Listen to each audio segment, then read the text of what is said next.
नारायण तकबीर, नारायण तकबीर।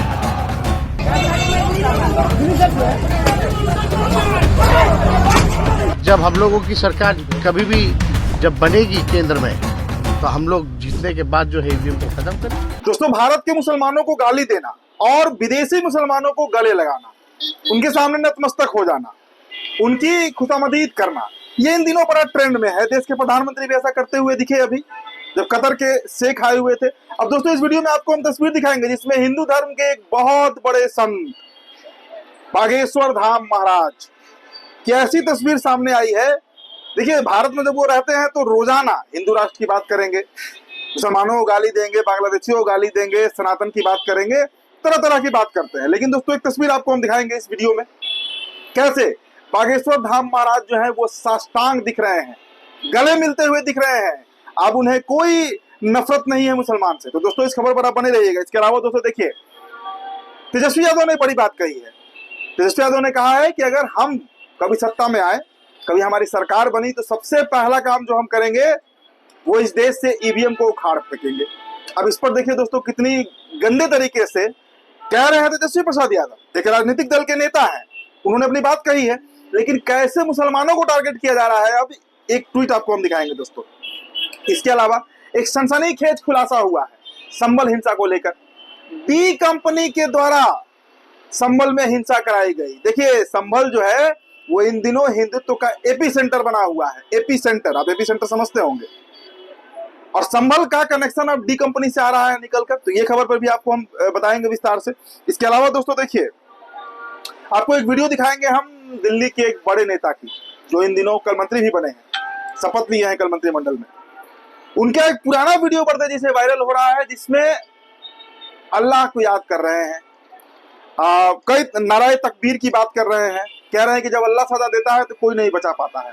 और उनके जितना, मतलब कपिल मिश्रा की मैं बात कर रहा हूं, उनके जितना दिल्ली में मुसलमानों को किसी ने गाली भी नहीं दिया होगा। तो कैसे चोला बदलते हैं ये नेता, उसकी आपको तस्वीर हम दिखाएंगे दोस्तों। इसके अलावा एक लाइव टीवी डिबेट में सपा के एंकर ने देश के सबसे बड़े चैनल के एक प्रतिष्ठित एंकर की पोल खोल के रख दी, नारा खोल दिया उन्होंने।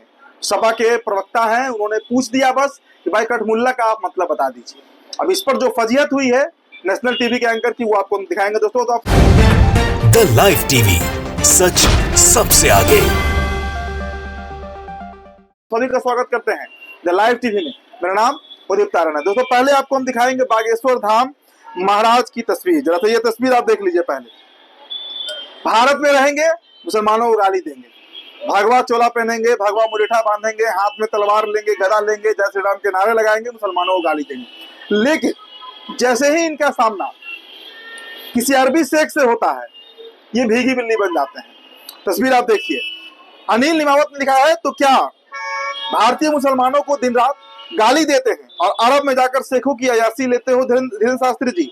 शंकराचार्य पर आपको बोलने का कोई अधिकार नहीं है। आप अपनी मर्यादा में रहकर ही कार्य करें, आपको कोई भला बुरा नहीं कह रहा है। दोस्तों देखिए, ये जो डुअलिटी है, जिसे दोगलापन कहते हैं हिंदी में, ये बड़े तेजी से इन दिनों दिख रहा है। और देश के कई लोग, यहाँ के घर के जो लोग हैं, उन्हें गाली दे रहे हैं, जो संविधान के तहत आते हैं, जिन्हें इस देश में उतना ही राइट है जितना हमें और आपको, उन्हें आप हर चीज में टारगेट कीजिएगा।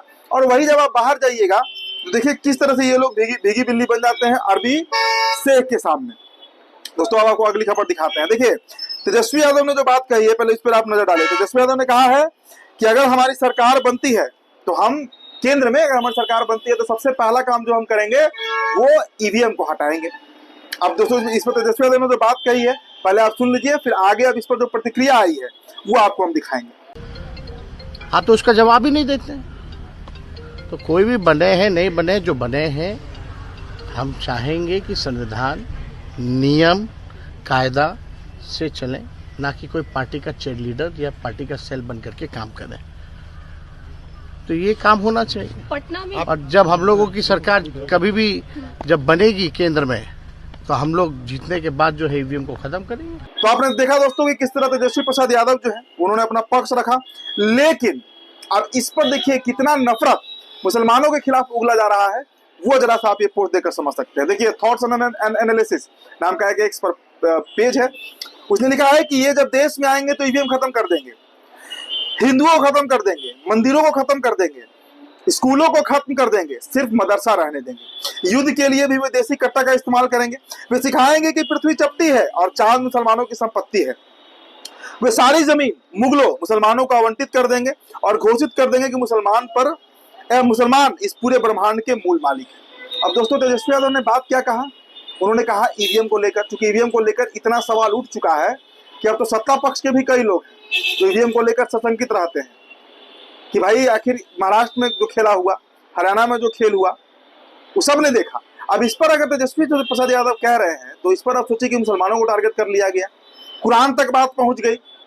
और सीधे तरीके से समझिए कि ईवीएम के मार्फत, देखिए इस देश में यही होता है, जब भी विपक्ष कुछ कहता है तो विपक्ष के निशाने पर सीधा सीधी, मतलब ईवीएम हो या कोई मुद्दा हो, पक्ष के टारगेट पर हमेशा मुसलमान ही आ जाता है। दोस्तों, आपको कपिल मिश्रा का एक पुराना वीडियो हम दिखाना चाहेंगे। कपिल मिश्रा जिन्होंने सबसे अधिक जहर उगला इस विधानसभा चुनाव में, उन्होंने क्या नहीं कहा अवैसी से लेकर मुसलमानों को लेकर। अब दोस्तों, आपको एक हम पुराना वीडियो दिखाना चाहेंगे कपिल मिश्रा का, कैसे मुसलमानों के हिमायती बने हुए थे, कैसे अल्लाह पैगंबर की बात कर रहे थे, और अब वही कपिल मिश्रा कैसे मुसलमानों को गाली देते हैं। ये वीडियो देखिए आप। नारे तकबीर, नारे तकबीर, जय। अब निकल रहा है, अल्लाह ताला तो बदला ले रहा है। अल्लाह ताला ने 10 फरवरी को बदला लिया था पिछले साल। अल्लाह ताला जब बदला लेता है तो आवाज थोड़ी आती है। जब ये अमानत भाई को गिरफ्तार करके घर से लेके जा रहे थे जेल की तरफ, उसमें आवाज थी, उसमें लोगों का दर्द था, सड़कों पे लोग खड़े हुए दिख रहे थे। हम करेंगे। शहीदों की अगर लिस्ट निकाल दी जाएगी ना, चाहे वो अंग्रेजों से लड़ने वाले हो या पाकिस्तान से लड़ने वाले, इस हिंदुस्तान के लिए खड़े हुए शहीदों की जब लिस्ट निकाली जाएगी तो गुप्ता जी आरएसएस वाले नजर नहीं आएंगे, लेकिन मुसलमान बहुत नजर आएंगे उस लिस्ट के अंदर, जिन्होंने इस देश के लिए अपनी कुर्बानी कर दी। पाकिस्तान के टैंक उड़ाने वाले अब्दुल हमीद का नाम याद रखना। हमारा मुख्यालय नागपुर में नहीं। पठानकोट में जब आतंकवादी हमला हुआ, उस दिन मैंने सवाल उठाया था, इसी सदन के अंदर सवाल उठाया था कि आईएसआई को क्यों बुलाया गया जांच करने के लिए। तब समझ में नहीं आया इसका जवाब, लेकिन अब समझ में आता है जब बीजेपी के अंदर से आईएसआई एजेंट पकड़े जाते हैं। चलिए, तो आपने देखा ये वीडियो, आप समझिए आप कि राजनीति में कैसे कैसे रंग और चोले बदले जाते हैं, उसका यह बेहतरीन उदाहरण है। नाराए तकबीर का नारा लगाते हुए दिल्ली सरकार के मंत्री कपिल मिश्रा। अल्लाह जब बदला लेता है तो आवाज नहीं होती कपिल मिश्रा। शहीदों की लिस्ट में आरएसएस वालों के नहीं, मुसलमानों के नाम है कपिल मिश्रा। ये सभी बातें कपिल मिश्रा कह रहे हैं, आपने सुना भी होगा, लेकिन वही कपिल मिश्रा है जिनका एक अलग ही रूप आपने देखा होगा दोस्तों। चलिए, अब दोस्तों आपको हम एक और खबर दिखाते हैं। देखिए, ये खबर जो है वो आसाम से है, और आसाम के कांग्रेस के विधायक से जुड़ी हुई खबर। दरअसल आसाम में कांग्रेस विधायक रकीबुल हसन पर दिन दहाड़े हमला हुआ है। राज्य में कानून नाम की कोई चीज नहीं बची है। पुलिस प्रशासन बेकार सब मुसलमानों के घर पर बुलडोजर चलाने जाते हैं, और हेमंत बिश्व शर्मा की सरकार है। और सोचिए, जब जनप्रतिनिधि है, मतलब वो सिर्फ आम मुसलमान नहीं है, वो बजाते पीपल्स रिप्रेजेंटेटिव है, वो एमएलए है, और उसके ऊपर जब इस तरह हमला हो जा रहा है तो दोस्तों आप कल्पना कीजिए कि आसाम में जो आम मुसलमानों को, देखिए आसाम वो राज्य है जहां की 1/3 आबादी मुसलमानों की है, 33% से अधिक वहां पर मुस्लिम पॉपुलेशन है, और उस राज्य में एक मुस्लिम विधायक के साथ कैसा किया जा रहा है, हरकत आप देखकर समझ सकते हैं। चलिए, जब मुसलमानों की हम बात कर रहे हैं तो कठमुल्ला पर आते हैं। एक नामी बहुत बड़े चैनल के प्रतिष्ठित न्यूज एंकर की धज्जियां उड़ गई जब सपा के एक साधारण से प्रवक्ता ने पूछ दिया कि भाई आप कठमुल्ला का मतलब बता दीजिए। अब इस पर कैसे वो भीगी बिल्ली बनते हैं, ये वीडियो आपको देखना चाहिए दोस्तों। मुख्यमंत्री योगी आदित्यनाथ ने कहा है कि आप लोग देश को कठमुल्लापन की तरफ लेकर जा रहे हैं। राकेश पांडा जी, आपकी बड़ी कृपा होगी, पहले आप मुझे कठमुल्ला शब्द का अर्थ बता दें। कठमुल्ला शब्द का अर्थ क्या है, फिर मैं समझूं तो कुछ आगे बढ़ूं। नहीं, आपकी पार्टी। तो भाई आपने देखा ये वीडियो कि किस तरीके से एक साधारण सा शब्द जिसका प्रयोग करते रहते हैं, ये एंकर भी खूब यूज करते हैं, मुल्ला कठमुल्ला करते रहते हैं, उसका मतलब इन साहब को नहीं पता है, लेकिन लाइव टीवी डिबेट में बैठे हुए हैं और योगी आदित्यनाथ का पक्ष ले रहे हैं कि योगी संत है। भाई, संत कोई ऐसी बात करता है क्या, वो भी विधानसभा के अंदर? संत कहीं किसी दूसरे धर्म वालों को गाली देता है क्या, वो विधानसभा के अंदर? योगी दे रहे हैं, इस पर ही सवाल उठाया जा रहा है समाजवादी पार्टी की तरफ से। अब उस पर जब डिबेट हुआ तो मुल्ला कठमुल्ला पर बात पहुंची तो सपा का प्रवक्ता ने पूछ दिया कि साहब आप इतना बोल रहे हैं तो जरा कठमुल्ला का मतलब बता ही दीजिए। फंस गए वहां पर एंकर साहब। चलिए अगली खबर देखिए दोस्तों। देखिए तेलंगाना में 15 वर्षीय आलिमा बेगम की भीड़ के हमले से अपने पिता को बचाने की कोशिश करते समय हत्या कर दी गई। सोचिए कितनी दर्दनाक खबर है तेलंगाना से। ये बच्ची 15 साल की है, जुवेनाइल है, मतलब 18 साल की आयु भी पार नहीं की है। देखिए देखने से ही समझ में आ रहा है कि कम उम्र की है, और अपने पिता को बचा रही थी जब भीड़ उन पर हमला कर रहा था। और उस दरमियान इस बच्ची ने अपने पिता को बताते हुए कई जख्म खाए, चोट लगी, और उसके बाद ये आलिया बेगम जो है उनकी मौत हो गई। तो दोस्तों बेहद दुखद घटना, बेहद शर्मनाक करने वाली घटना। तो एक और खबर दोस्तों देखिए, महाराष्ट्र की खबर है। महाराष्ट्र से क्या खबर है देखिए।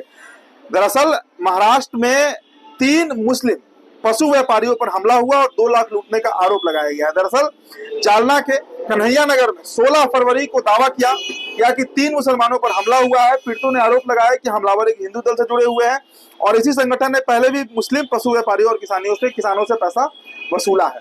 देखिए ये एक धंधा बन गया है कि अगर कोई हिंदूवादी संगठन है तो वो किसी भी मुसलमान को धर्म के आधार पर डरा सकता है, खासकर अगर वो पशु व्यापार कर रहा है, मांस का बिजनेस कर रहा है, उससे रैंसम वसूला जा रहा है। मतलब ये अब एक धंधा बन चुका है, एक पैसा उगाही का जरिया बन चुका है। और इस तरह की तस्वीर दोस्तों महाराष्ट्र से निकल कर आ रही है, जहां पर बीजेपी की सरकार। फिलहाल इस रिपोर्ट में इतना ही। बहुत बहुत शुक्रिया। द लाइव टीवी, सच सबसे आगे।